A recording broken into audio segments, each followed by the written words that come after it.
এই কড়াইটা দেখে হয়তো আপনাদের কিছু একটা মনে পড়বে। দেখেন তো এই কড়াইটা চিনতে পারেন কি না।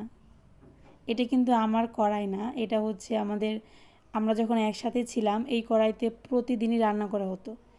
তো যেহেতু সেই দিন অনেক বেশি রান্নাবান্না হয়েছে, যার কারণে আমি বলছিলাম দিদিকে এই কড়াইটা নিয়ে আসার জন্য, কারণ এত বড় কড়াই আমার কাছে নেই। আনছিল সেদিন, রান্না করার পর আর দেয়া হয়নি। আজকে ভাবলাম এই কড়াইতেই রান্না করি। আজকে রান্না করার পর ধুয়ে আবার পাঠিয়ে দেবো ওই বাসাতে। এই কড়াইতে অনেক রান্না করা হয়েছে, অনেক স্মৃতি জড়িয়ে আছে কড়াইয়ের সাথেও। সব কিছুর সাথেই মানুষের জীবনের সুন্দর এবং কষ্টের স্মৃতি জড়িয়ে থাকে।